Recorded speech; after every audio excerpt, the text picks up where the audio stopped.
Olá pessoal, sejam bem-vindos ao terceiro episódio do Diálogos, esse espaço aberto da Animativa para troca de ideias, para a gente conversar sobre esse ecossistema das iniciativas transformadoras, do voluntariado. E hoje a gente tem um grande prazer de receber aqui uma das primeiras, né, que acreditou na Animativa, não foi? Verdade, Gustavo. Rony Nara, seja bem-vinda. Obrigada, Gustavo. Obrigada, Eduardo. É bom estar aqui, poder falar um pouco, né, dessa transformação que a Animativa está trazendo, né, para a vida de todo mundo aí, principalmente das organizações. As iniciativas transformadoras, né? Exatamente, exatamente. E aqui estou novamente com o Eduardo Araújo, né, um dos fundadores aqui da Animativa junto comigo. Eduardo, tudo bem? Vamos lá, né, Gustavo? Conhecer um pouquinho mais e mostrar para o pessoal um pouquinho mais dessa animativa e da iniciativa, né? Transformadora. A Rony era a nossa primeira convidada, né? Mas aí, por questões de agenda, né? Mas finalmente deu certo. Estamos aqui.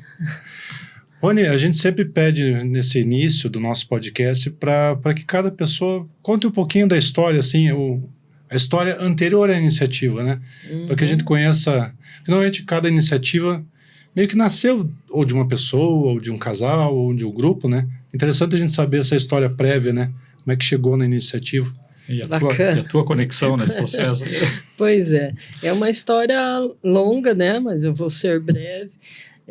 Que remonta desde a época de jovem, né? Que participava da igreja, dos grupos de jovens, né, da Igreja Católica, na época, em União da Vitória.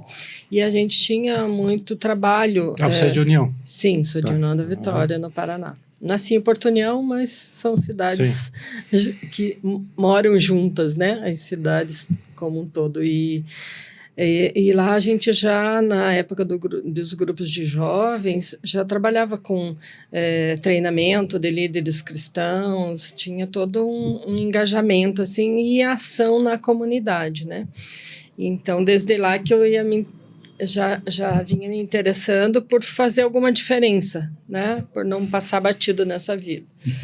E eu acabei indo fazer a faculdade em Ponta Grossa, fiz o curso de serviço social e lá ainda mais, né, me instruí politicamente, né, em relação às coisas da gestão pública, a questão das políticas públicas, a questão das diferenças sociais e da necessidade da gente buscar por justiça social. E saindo da faculdade, fui trabalhar como assistente social e depois fui para outros rumos, trabalhar mais no meio empresarial, na área de desenvolvimento humano. E aí abriram outras possibilidades, né? Então, aí já em Maringá, eu fui embora para lá em 97, eu já em União da Vitória participava do Conselho da Mulher Empresária e quando cheguei em Maringá, me integrei também ao Conselho da Mulher Empresária lá. Depois me tornei presidente e participava da diretoria, né, como um todo, onde eu era a única mulher. E era interessante, né, porque tinha, obviamente, o respeito, né, dos colegas, mas era interessante a gente pontuar, né, os pensamentos, né?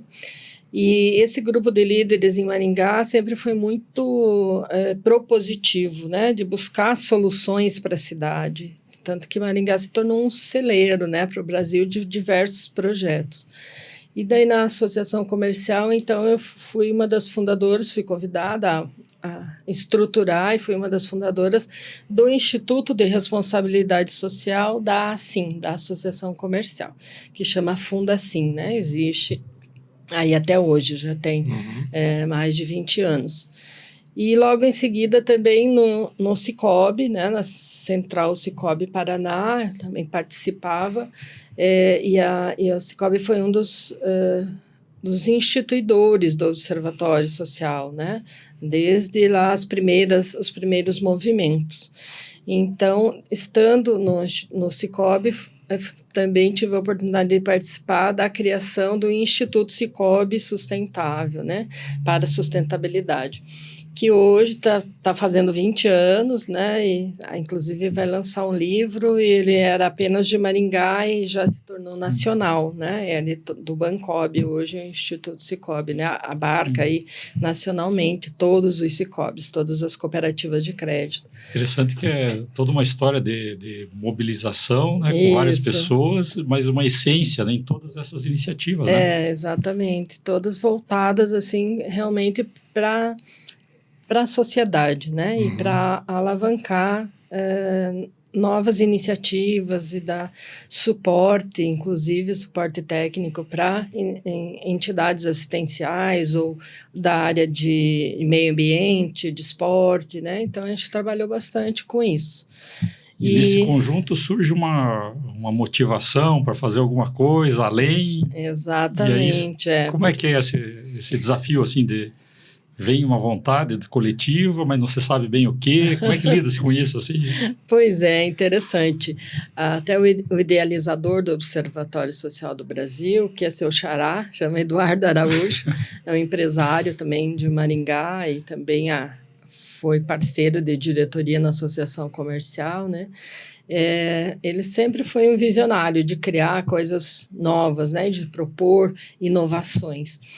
E ele esteve numa conferência da Confederação das Associações Comerciais do Brasil, a CACB, em 2005.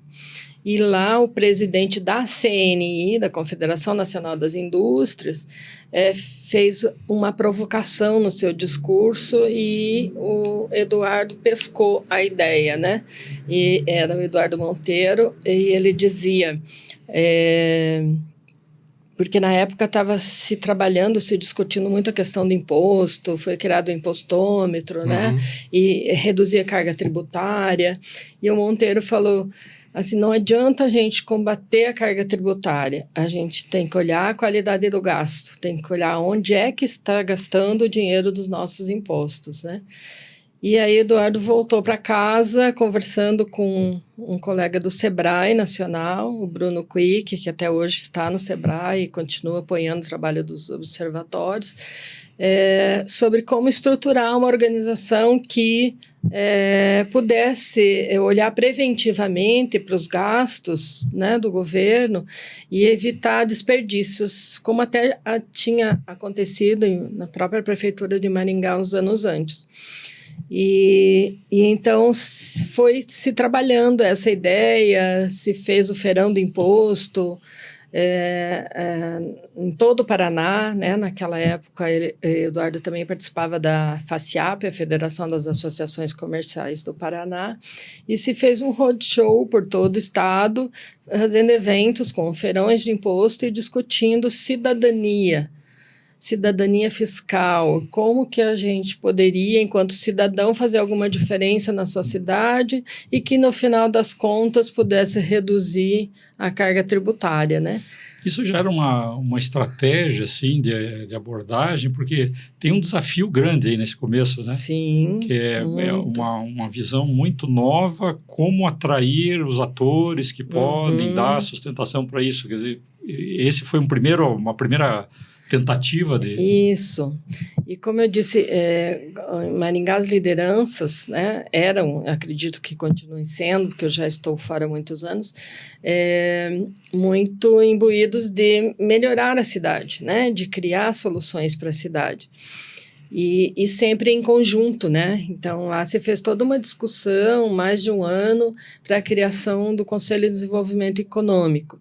Então, todas as entidades foram mobilizadas, inclusive universidades, igrejas, clubes de serviço. Então, na carona desse tecido social que já estava... Que já existia, né? Mais coeso, né, na cidade, se criou o Observatório Social.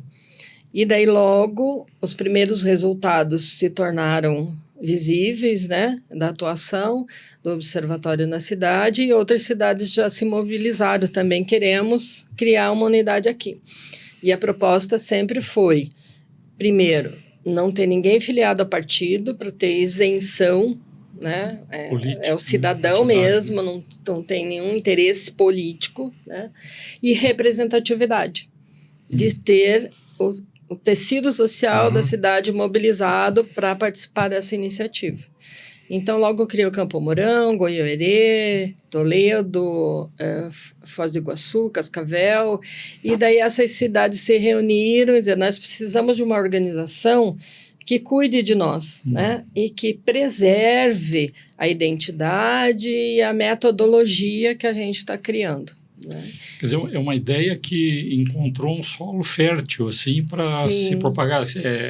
É aquela coisa, né? Não há nada mais poderoso do que uma ideia cujo tempo tem chegado, né? Exatamente, Vitor Hugo. Uhum. Exatamente. E, então, eu creio que essa mobilização faz toda a diferença, né? De ter mais entidades e mais cidadãos interessados, né, em participar dos destinos da sua cidade, né? E isso fez com que fosse crescendo, né? Então, nós começamos o Observatório do Brasil, né? Em 2008, quando as 5 cidades se reuniram, as 5 primeiras, né? Depois de Maringá, se reuniram para criar essa organização. Então, nós saímos de 2008 com 5 cidades para, antes da pandemia, 2019, para 150 cidades. Nossa. Em 17 estados. E antes era só Paraná, né? Só que com a pandemia deu uma arrefecida, né? Muita gente voltou para casa, né? Muita gente não tinha mais recursos para se colocar, né? E apoiar os observatórios. Então, algumas cidades foram se perdendo, né? Nesse caminho.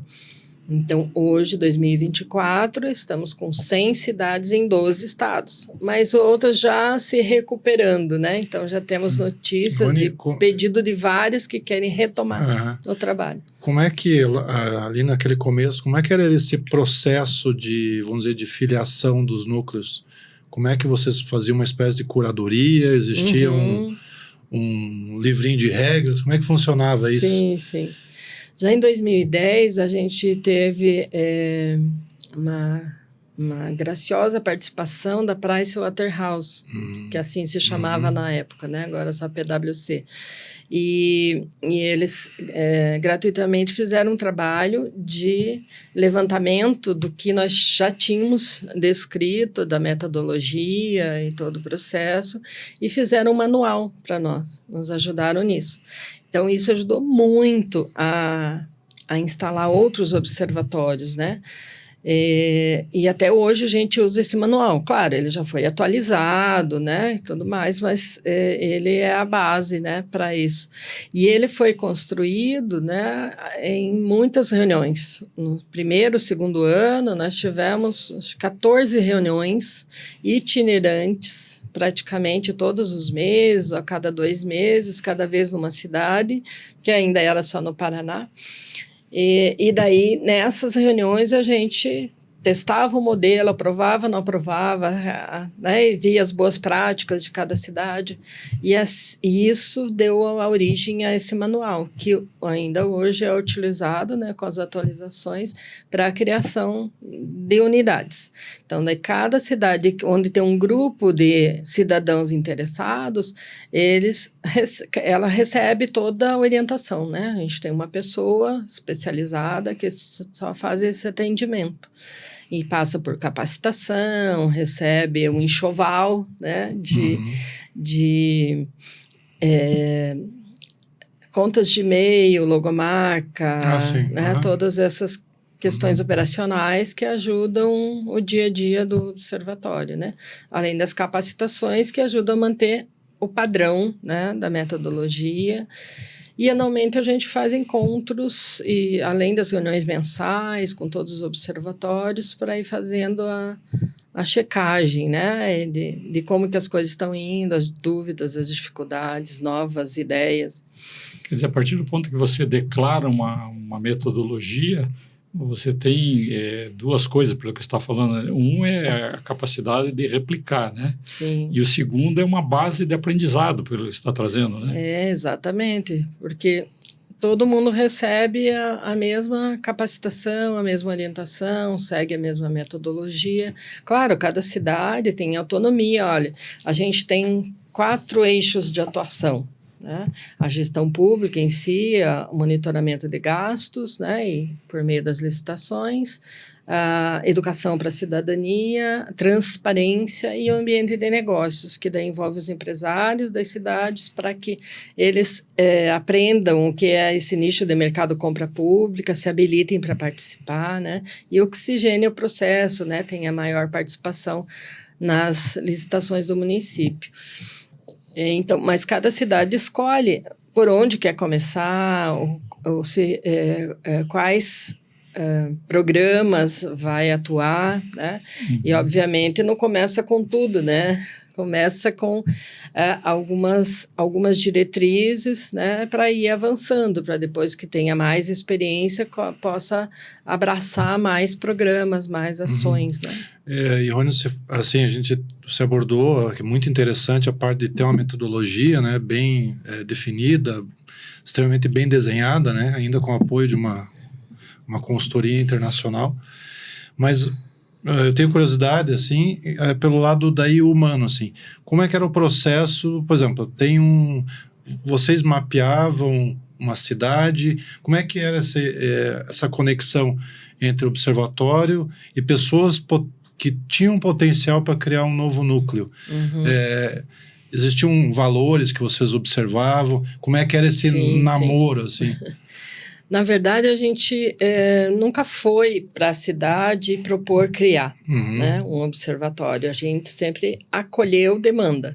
Né? Então, conforme os cidadãos, representantes da comunidade, muitas vezes associações comerciais, o OAB da cidade, empresários, né? Então, até universidades, né, que ficavam sabendo Geralmente é uma instituição meio que capitaneava, assim. Isso. E daí nos procurava. Então, ok. Então, qual é a primeira coisa? Busque a representatividade, né? Traga mais pessoas. A gente faz uma reunião, mesmo que virtual. Antes a gente ia até as cidades, né? Depois da pandemia a gente passou a fazer quase tudo virtual. E então a gente passava orientação, contava a nossa história, contava as boas práticas, né? Quais os resultados alcançados nas cidades, o que deu certo e o que não dá certo, né? Então, agora vocês, cidade, decide como que vocês querem fazer, né? Então, ok, vamos entrar no processo. Então, representatividade, ninguém filiado a partido, faz capacitação, e daí assina um termo de compromisso, de seguir, né, as normas. Então, primeiro a gente tinha uma carta de identidade apenas, né, que dizia 10 princípios, que não são imexíveis, né, até o momento são imexíveis. Aí, depois a gente criou código de conduta e um comitê de compliance, e a gente tem um canal de denúncia, né, de 2016 para cá. Então, isso tudo já vai amarrando uma série de coisas, né? Para a gente evitar situações que acabem sendo negativas, né? Para a cidade e para a imagem do observatório também, né? Então, por exemplo, em ano eleitoral, como que nós estamos vivendo, a gente recebe muitos pedidos para a criação de observatórios, né? Mas geralmente é um desafeto do município, um desafeto político de alguém, né? Tem um fato muito específico, né? Exatamente. Então a gente já percebe como é que eu faço para criar o meu observatório. O meu observatório é bom. Então não existe meu observatório. Eu quero ser um observador aqui. Exatamente. Existe um observatório da cidade com representatividade, né? Com colegiado, então o observatório tem um modelo de estatuto que deve ser seguido, e nele tem lá o conselho de administração, o conselho fiscal, que é de lei, tem o conselho consultivo, que pode ser criado depois, e para trazer mais entidades a participarem, né, do observatório, tem categoria de associados, e tudo se decide em colegiado, né? Não é o presidente que decide sozinho, isso está no estatuto. Então, são premissas, né, fundamentais para que se tenha participação, que seja democrático, né, e que seja representativo, para ter perenidade, né? Senão não vai para frente. É interessante, né, nessa história do observatório, essa questão ele se constituir da base para conjunto, né? Uhum. Esse processo, ele é um processo que aconteceu naturalmente, porque pelo que você trouxe, né? Agora, nesse pulo que ele deu de 5 para 150 lá, né? A que você atribui isso? É o boca a boca daquilo que está acontecendo e que tem bom resultado? Ou teve algum fato aí no meio que ajudou? Olha, teve muito, né? Principalmente no começo, a questão mesmo do boca a boca, né? E de se mostrar os resultados, né? Então, nós participamos muito de eventos, né? Eventos nacionais, eventos setoriais, né? Então, a gente lá divulgava, né? O que é o observatório? O que faz? Quais são os resultados? Por que dá certo? Né? Então, um pouco do que a gente está conversando aqui. Então, a gente fez isso muito, em muitos eventos, né? Inclusive do governo federal, né? A gente participou de conferências, né? Ou de congressos de associações comerciais. Então, ali foi um espaço onde se propagou bastante a proposta, né? E cada vez que a gente participava de um evento, aumentava a demanda, né? Então, por exemplo, o Conselho Federal de Contabilidade foi a primeira instituição nacional que foi parceira do Observatório, né? Desde 2008, desde a fundação. E o Conselho Federal tem um programa de voluntariado da classe contábil. E foi definido já à época que esse voluntariado da classe contábil ia trabalhar 3 projetos, e um deles era a cidadania, a cidadania por meio do observatório. Então, os voluntários contadores foram capacitados por nós para mobilizarem as cidades onde eles estavam para criar o observatório. Né? Eles se interessaram por isso, né? Então, como é que eu faço para levar isso para a minha cidade? Então, a gente fez capacitação e eles faziam essa primeira mobilização, traziam para nós, para a gente passar a fazer a orientação, né? Entrar no processo de acolhimento. É sempre um desafio essa questão do você ter uma ideia, ela se consolidar numa metodologia e realmente ter resultados, né? Você atribui assim que esse primeiro conjunto, que foram essas 5 cidades concentradas nisso, isso foi o motivo, ou seja, tem uma coisa muito consistente, que não é simplesmente uma divulgação, né? É uma divulgação de algo que está com consistência. E essas cidades, elas estavam praticando, né? Então, começando a ideia, testando e aprovando, né? E trazendo... vibrando, né? Assim... Isso, trazendo para as reuniões, aquelas reuniões mensais lá, 14 reuniões. Então, ali foi se construindo também laços, né? E vínculos das pessoas. Né? Olha, encontrei uma licitação dessa forma aqui na cidade, eu resolvi assim. E, puxa, eu também tenho nesse mesmo objeto, né? É uma obra. Muita troca de experiência. Exatamente. Essa troca de experiência foi fortalecendo o grupo, né? E também consolidando a metodologia. Estamos no caminho certo, né? E, claro, a gente está olhando também sempre para novidades, né? No sentido de que, às vezes, uma cidade... Olha, eu fiz alguma coisa diferente e aqui deu certo, então vamos fazer aqui também, né? Então, isso trouxe esse vínculo, né? Então, tanto é que os observadores sociais daquela época, que ainda continuam, eles carregam e eles são baluartes dos princípios, né? Eles carregam até hoje e disseminam isso entre os novos, né? Porque eles viveram esse processo, né? E esse processo assim da consistência, né, desse conjunto, você entende hoje que esses observatórios que estão funcionando, existe algum padrão assim, algumas coisas que se tornaram meio que um padrão, se observa assim, tipo esse tipo de instituição, esse tipo de voluntário, tem dado mais certo assim nesse processo? Sim. Experiência que tem nisso, assim. Sim, tem. Por exemplo, a gente sabe bem pelos resultados, às vezes até pelo discurso, né? Aqueles observatórios que estão mais fortes, né? São aqueles que seguem os princípios, principalmente da representatividade, da prestação de contas, né? A cada 4 meses é a nossa regra, fazer evento de prestação de contas. Daí, a cada vez, fazer o evento num espaço diferente, né? No Lions, no Rotary, na maçonaria, na associação comercial, na universidade, né? Então, quem faz seguem esses passos, tem mais força, tem mais perenidade, consegue mais recursos, porque cada cidade também precisa buscar seus recursos, porque tem o voluntariado, 90% é voluntariado, mas aquele observatório que não tem minimamente um coordenador, um estagiário, que fazem as coisas acontecer no dia a dia, né, e que organizam o trabalho do voluntariado, se não tiver isso, não vai para frente. Vai até um ponto, só com voluntários. Mas daí não consegue avançar, porque o voluntário tem algumas horas por semana para dedicar, né? Ele não vive ali o observatório 8 horas por dia.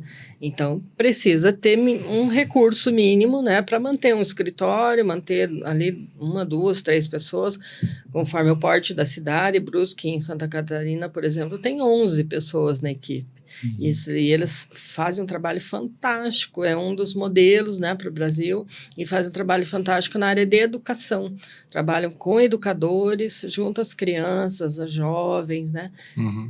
É super bacana, né? Até nesse último Pacto pelo Brasil, né, no evento que vocês fizeram, Isso. teve uma participação deles, né? Exatamente. Mostrando achei fantástico, muito, exatamente muito esse trabalho de educação, né? Então, eles criaram o Observador Social Mirim, que hoje já é replicado por umas 20 cidades, né?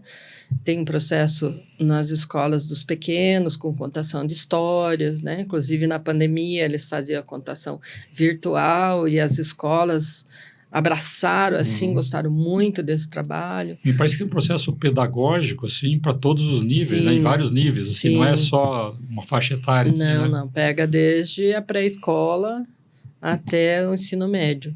E universidades também, né? Mas daí ainda é mais palestras e acolhimento de estagiários, né? Eles trabalham muito com estagiários lá. Rony, eu queria trabalhar um tema um pouco delicado, né? A gente sabe que a administração pública no Brasil tem um histórico complicado, né? Não precisamos entrar em muitos detalhes, né? Que acho que muita gente sabe, né? Sim, sim. Como é que vocês criaram... Eu vou usar, talvez não seja a palavra mais correta, assim, mas como é que vocês desenharam mecanismos, aqui com 1 milhão de aspas, assim, de enfrentamento ou de... meu Deus, as palavras são tão difíceis, né? Acho que a gente não usa essa palavra enfrentamento, isso pode te ajudar. É por isso que eu falei 1 milhão de aspas, precisa trocar essa palavra. Mas quais são os mecanismos que vocês usam para contornar dificuldades, vamos usar palavras assim, tá? Dificuldades ou desafios que surgem em determinada área ou com um determinado processo. Como é que vocês conseguem administrar isso? Então, Gustavo, a gente desde sempre procurou trabalhar preventivamente, né? Então, quando a gente olha para as contas públicas, a gente olha a questão das licitações desde que se publica o edital, para a gente intervir antes do recurso ser gasto. Porque depois que ele é gasto, a gente já sabe, né, que dificilmente se consegue retornar, né? Então, a gente age preventivamente. E aí, nesse modo de agir, a gente também já tem uma visão preventiva. Então, a gente não vai contra o gestor municipal, né? Então, quando a gente identifica uma irregularidade ou um indício de irregularidade, a gente primeiro oficia o prefeito para que ele seja o primeiro a saber e tenha a oportunidade de mandar corrigir. Em não corrigindo, aí sim a gente encaminha para os órgãos competentes. Também nós não temos poder de polícia, né, e nem queremos esse poder para nós, né? Nós temos o poder de cidadão. que é dono dessa empresa pública chamada governo e que tem todo o direito assegurado na Constituição de tomar contas, né, daquilo que é da sua conta, que é o que se faz com o dinheiro que a gente paga nos nossos tributos, né? Então, a gente tem essa visão, assim, de uma comunicação também não violenta, né? Ou comunicação assertiva, ou autêntica, né? Já tem alguns nomes que melhor retratam essa ideia, né? Ou seja, a gente dizer para o gestor público, para o vereador, né, a quem a gente vai abordar, que a gente está aqui como cidadão, exercendo o seu direito e está mostrando alguma coisa que precisa melhorar. Né? Então, nós não estamos lá cobrando, dizendo o prefeito está roubando, né? A gente não vai para a mídia fazer nenhum tipo de comentário. Alarde, né? Alarde, porque a nossa função não é política, né? A nossa função é administrativa, né? Olhar para o dinheiro público e a forma como se gere ele. Então, isso nos ajuda a reduzir bastante os desafios, né? Então, a gente tem, historicamente, claro, ser humano é ser humano, em algumas cidades, alguém que ficou tão indignado, né, com a situação que acabou não seguindo exatamente essas regras, né? E aí teve dissabores, né? Então, isso acontece, né? Teve dissabores de retaliação, de chamar o observatório na Câmara Municipal, para dizer que está usurpando do poder dos vereadores, né? Então, algumas coisas assim que, claro, não é culpa nossa, né? É uma visão distorcida desses políticos, mas também quando a gente não cuida muito das palavras, propicia criar ambientes assim, né? Hostis, né? Hostis, exatamente. Então, a gente sempre procura mostrar que a gente não está contra, né? A gente é um cidadão que tem responsabilidade com a sua cidade e quer o melhor para todos os cidadãos, né? E como que é que é bastante complexo esse ambiente, né? Então, como que é o diálogo em termos de busca de parcerias, assim, com as instituições, com os processos, assim? Imagino que é um desafio enorme, né? Sim. E o que já se conseguiu nesse sentido, assim, também? Então, a gente, como eu disse, a gente orienta desde o início a ter essa representatividade, né? Trazer entidades e organizações, lideranças da cidade para, desde o início, participar do observatório, porque isso também torna mais fácil, né, a continuidade do trabalho, desde que isso seja alimentado, né, pela diretoria local. E no Observatório do Brasil, o que a gente faz é fazer essas orientações, né, se responsabilizar pela capacitação, por oferecer as condições técnicas, né, para os observatórios funcionarem, mas o Observatório do Brasil também precisa alavancar parcerias nacionais que ajudem lá na ponta, né, ou parcerias estaduais. Então, assim a gente fez, por exemplo, no Rio Grande do Sul. Quando foi criado o Observatório de Porto Alegre, no mesmo dia da Assembleia, né, durante a Assembleia, foram assinados 14 acordos de cooperação. Desde Ministério Público, Tribunal de Contas do Estado, universidades, clubes de serviço, conselhos profissionais, né? Então, é bem forte lá no Rio Grande do Sul um conselhão, né? Eles têm reúnem num conselho todos os conselhos profissionais. E esse conselho sempre apoiou muitos observatórios lá e foi indutor da criação de vários observatórios nas cidades. Então, isso o Observatório do Brasil também busca organizar, né? Como o Conselho Federal de Contabilidade, os conselhos regionais de contabilidade nos estados, o Ministério Público nos estados, Tribunal de Contas nos estados. Então, a gente tem, por exemplo, o acordo de cooperação assinado com o TCE Rio Grande do Sul, TCE Santa Catarina, TCE Paraná, TCE Rio. Então, tem alguns estados em que avançou mais, né? Outros nem tanto ainda, né? E a pandemia nos nos fez retrair muito, né? Foram 2 anos, assim, de stand-by, né? As coisas continuaram acontecendo, só que num passo mais lento. Reduzida, né? Exatamente. E Rony, assim, talvez uma primeira imagem do observatório seja relacionada a uma espécie de fiscalização, monitoramento, mas existe um outro lado do observatório, como agora, né, do Pacto pela Educação, que é de promotor de transformação também. Queria que você comentasse um pouquinho, falasse um pouquinho também do evento. Bacana. O que você pode trazer, assim, porque também é algo que já está foi na 8ª edição. 8ª. Já. Isso é preventivo também, né? Muito preventivo. É o mais preventivo. Exatamente. Porque, assim, a gente, desde o primeiro pacto, foi 2017, a gente trouxe temas, né? E como é que ele nasceu como, assim? Então tá, vou contar um pouquinho essa história, rapidinho. Em 2015, a gente lançou uma campanha Brasil Área Livre de Corrupção. E a gente teve um evento, organizou um encontro dos observatórios em Brasília, e daí com a participação de vários representantes dos órgãos de controle, né? Ministério Público, TCU, TCS, e foi muito bacana, assim, a gente teve mais de 300 pessoas num primeiro encontro, assim, né? E lá a gente lançou essa ideia, né? Do Brasil Área Livre de Corrupção. Então, o que nós queremos? Nós queremos um Brasil área livre. Nós não queremos a corrupção, né? Então, se a gente fala da corrupção, combate a corrupção, então você está falando contra e você aumenta aquilo, né? Na física quântica, a gente entende um pouquinho isso, né? E então, a gente passou a trazer um pouco essa outra linguagem, né? De o que nós vamos batalhar por aquilo que nós queremos, né? E não falar daquilo que não queremos. Então, a gente trouxe essa campanha e trabalhou várias questões com panfletos, com vídeos, né? A gente teve um vídeo que viralizou. É tipo uma ação de guerrilha mesmo, assim, né? Que chama, né? E foi bem bacana. Só que daí a gente passou a entender que só a campanha não adiantava, a gente precisava ter alguma coisa que amarrasse, né?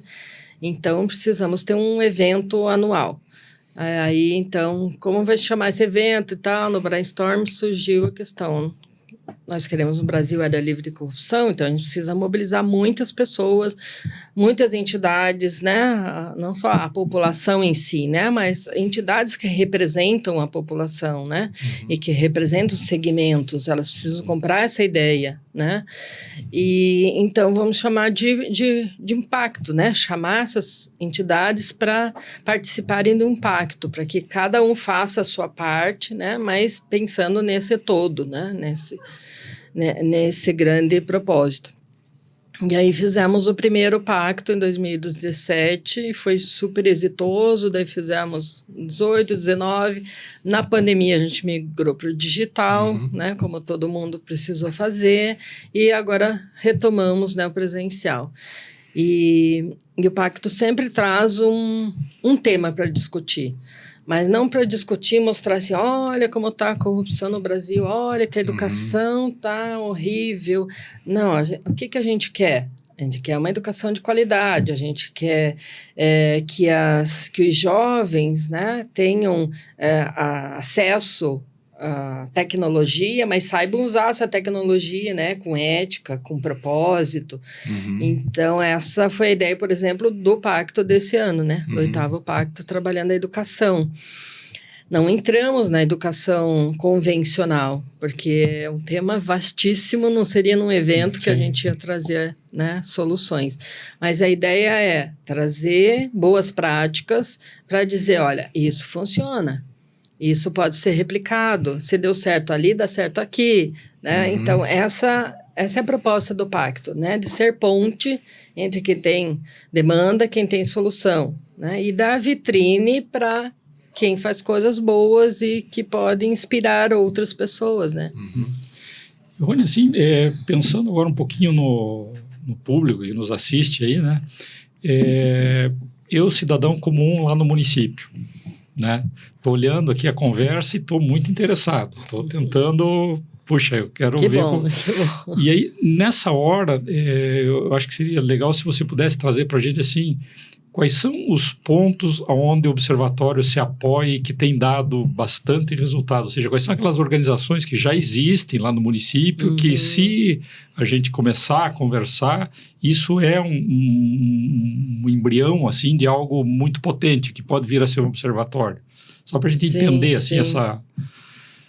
Então, pelo histórico mesmo do Observatório Social do Brasil e da maioria dos observatórios, são os empresários que primeiro querem fazer alguma coisa, né? Então, geralmente, a associação comercial da cidade está envolvida, né? Geralmente, ela é uma das indutoras.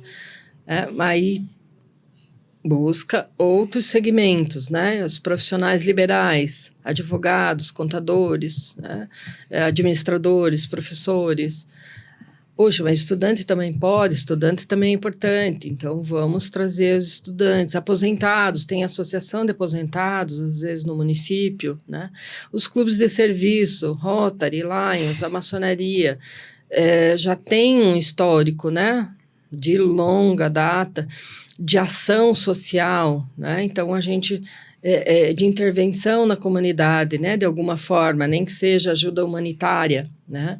Então, eles já compreendem esse doar-se, né? Para a comunidade.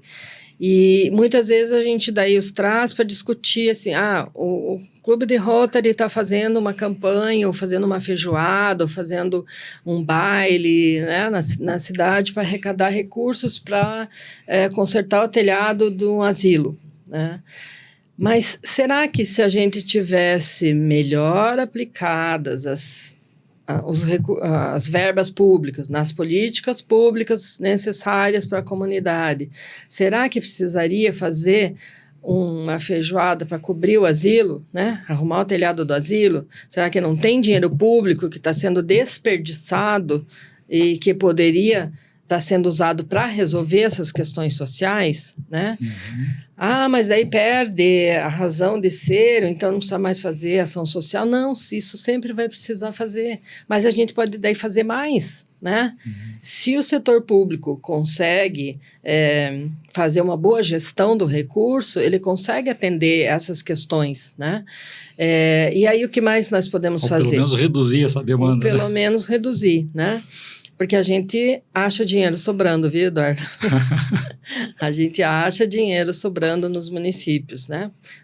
Porque está sendo desperdiçado, às vezes comprando mais do que se precisa ou pagando muito além do valor de mercado, né? Então, a gente acaba achando muito espaço ali para economizar recursos e direcionar para aquilo que está descoberto, né? E daí, o que os clubes de serviço podem fazer, por exemplo, né?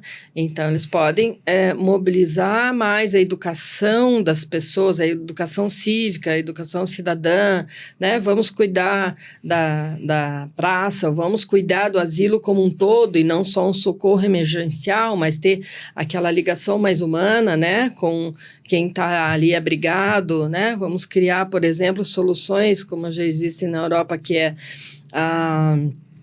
asilos e orfanatos, né? A gente não usa mais esse nome, né? Asilos e abrigos de crianças juntos, né? E que, então, os idosos convivem com as crianças e as crianças aprendem com os idosos, né? Então, fazer esse em troca, né? Exatamente. Intergeracionalidade, sim, né? E tem tanta coisa para fazer, né? Se o poder público cumprir minimamente o seu papel, né?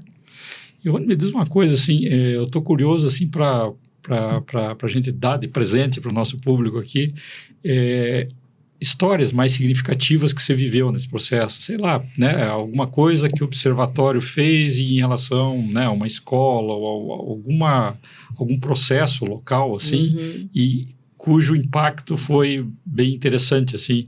Então, assim, talvez uma ou duas das melhores histórias que você tem aí para contar. Tem muitas, né? Tem muitas boas práticas. A gente tem no nosso site e no YouTube, né? No canal do YouTube, @OSDoBrasil, playlist das boas práticas dos observatórios, né? A gente já fez o 7º concurso de vídeos de boas práticas. Então, tem um histórico lá gigantesco de coisas boas para assistir. E são tudo vídeos curtinhos, de 1 minuto e meio, 2 minutos, né? E então a gente tem histórias de economia financeira, né? E tem históricos de atuação na comunidade, né? Principalmente com crianças ou com empresas, né? Então a gente tem, por exemplo, cidades que a maioria das cidades no Brasil tem 2 ou 3 licitantes, em média, por processo licitatório, né? Geralmente os mesmos. Quando o Observatório faz o seu trabalho com a Associação Comercial, com o SEBRAE, com outras organizações, para mostrar para os empresários locais que eles podem vender para a prefeitura e que vale a pena, né? Vale a pena financeiramente para eles, a gente aumenta essa média para 9, para 10, para 12 empresas, né? E o dinheiro do município circula na economia local e não vai para fora, né? Não vai para outras cidades. Então, isso até tem pesquisa do SEBRAE que mostra, né, quanto que as prefeituras, principalmente do interior, estão mandando recurso embora, né? 70% do que as prefeituras compram vão para empresas que são de fora, né?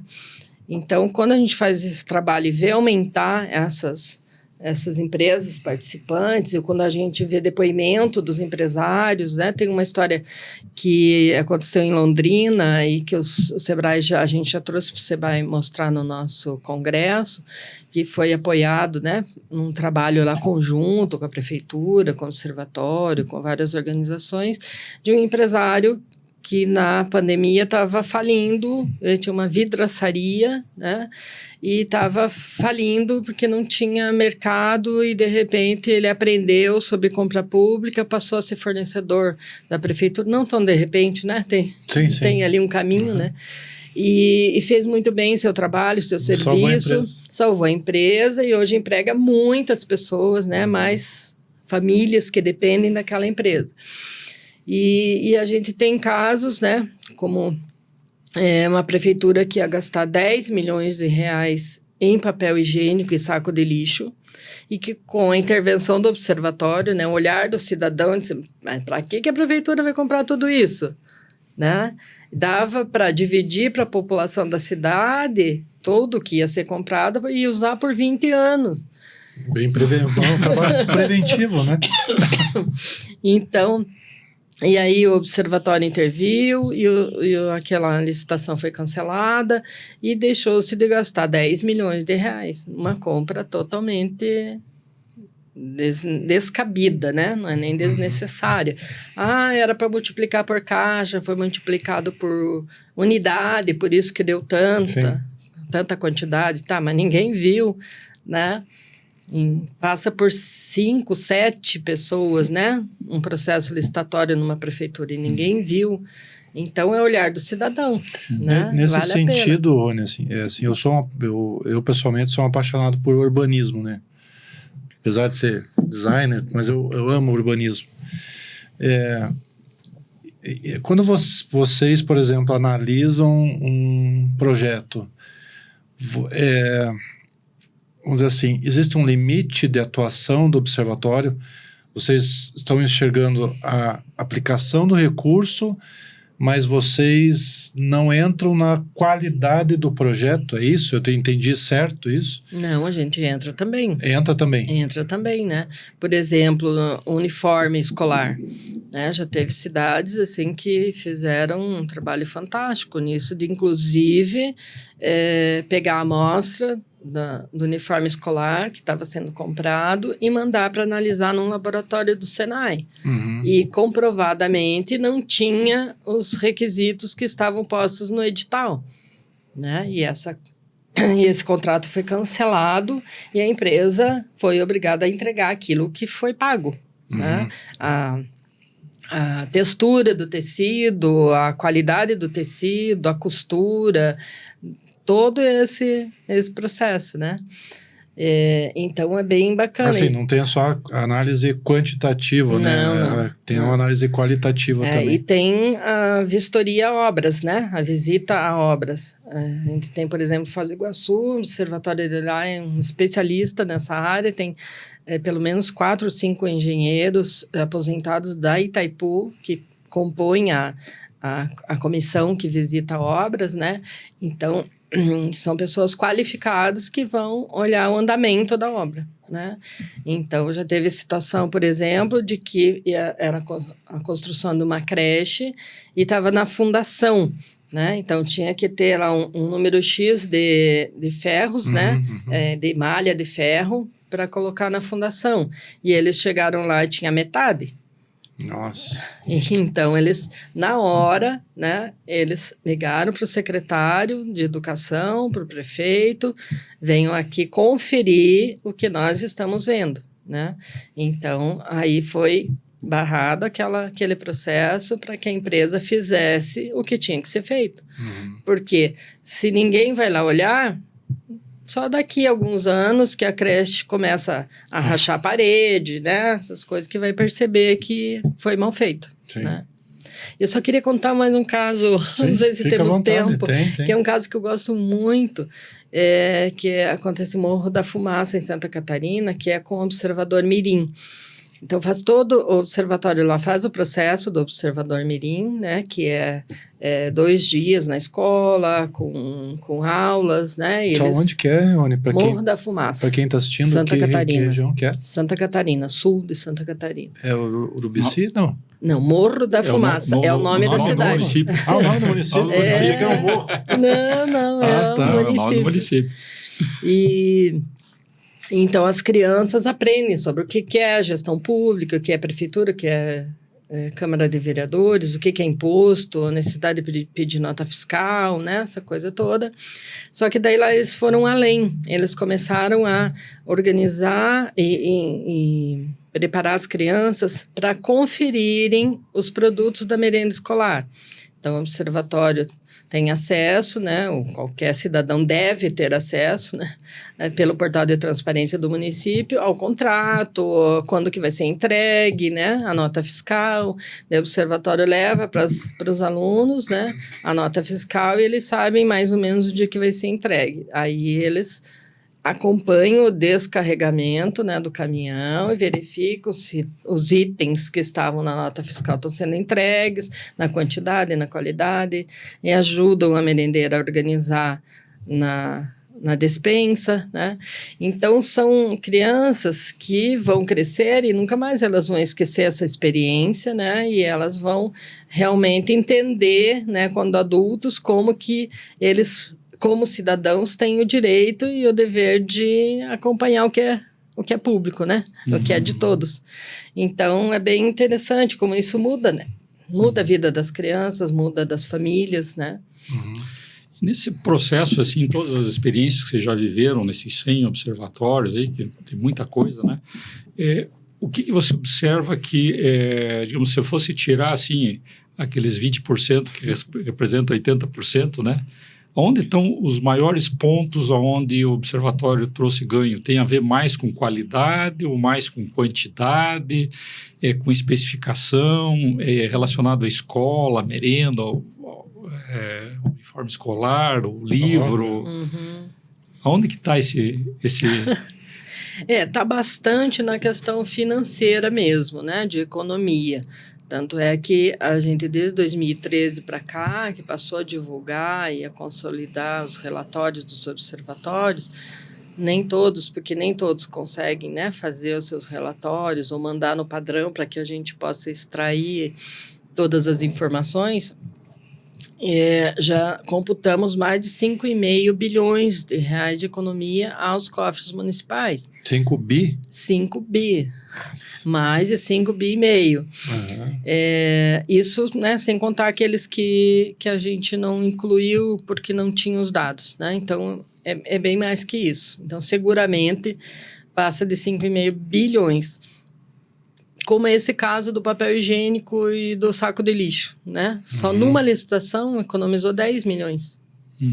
E aí tem muita coisa.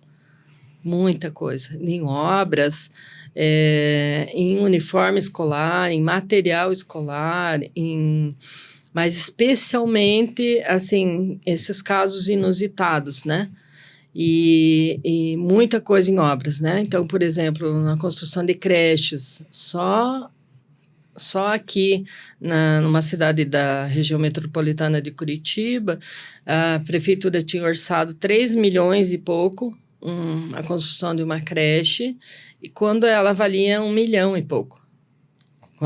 Quando o valor não deveria passar, né, pelo padrão, né, de construção, CUB, etc., não poderia passar de 1 milhão e pouco. E estava orçado em 3 milhões e meio. Né? Então, esse processo foi barrado e dinheiro economizado. Né? E, inclusive, o terreno era inapropriado para a construção de uma creche, porque metade do recurso ia ser gasto no muro de arrimo. Né? Então, coisas assim que acontecem no setor público e que um cidadão, com um simples batido, olhar, né? Pensando naquela situação, ele já vê que não está certo. Né? Tem um outro caso também que acabou virando uma questão bem grande no DENIT, que foi em Cascavel, a construção de uma marginal, né? E que deveria ter 10 metros, e um senhor que era pedreiro, perdão, o filho estagiava no observatório e ele passou a compreender um pouco, né, das coisas, e ele saiu naquela marginal, ele disse, mas aqui não tem 10 metros. E ele foi medir e tinha 7 metros. Né? Então, você imagina quanto que se gasta, o que se desvia de recurso, né? Diminuindo em 3 metros a largura de um asfalto, né? De uma marginal de quilômetros.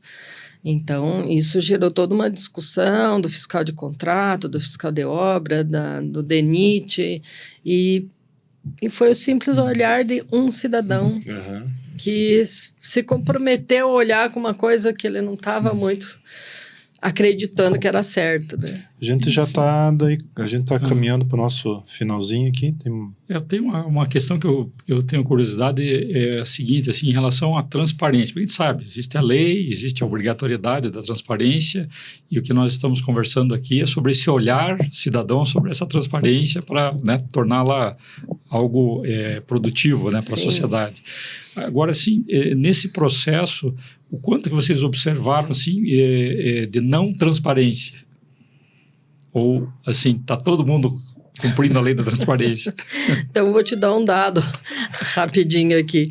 Nós iniciamos um trabalho na pandemia chamado Força Tarefa Cidadã, com o apoio do Tribunal de Contas da União, da Controladoria Geral da União, dos Ministérios Públicos nos estados, TCEs, né, nos estados, e justamente sobre a transparência, porque logo no início da pandemia a gente começou a ver muita coisa errada, né? Porque aí se flexibilizou a lei de licitações, né? Então pode comprar sem fazer todo o processo, e sem controle, sem dar transparência, né? E então se iniciou todo um processo com a Força Tarefa Cidadã e apoio das redes de controle nos estados e o TCU para fazer o monitoramento, né, da transparência. E claro, não se encontrava dados na maioria dos municípios, né? Não tinha lá as informações, não tinha projetos, processos e tal. E os órgãos de controle, então, puderam atuar a partir desse olhar dos observadores sociais, né? E o relatório que saiu daí em 2022 dá conta de que 74% das prefeituras não cumpriam a legislação da transparência durante esse período da pandemia. Ok, foi um período terrível para todo mundo, né? Como o caso do Rio Grande do Sul, né? A tragédia do Rio Grande do Sul. Há pouco tinha que socorrer as pessoas primeiro, né? Depois se pensaria na papelada, né? Na burocracia. Mas, mesmo assim, não justifica, né, o que aconteceu na pandemia. Então, realmente, a gente continua tendo muitos problemas, né, com o cumprimento da lei de transparência.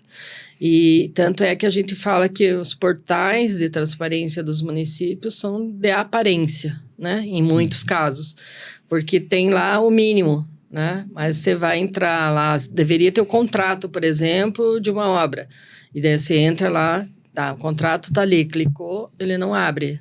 né? Ou ele não está ali, ou ele está em branco, né? Então, não tem a documentação que sustenta aquele processo, né?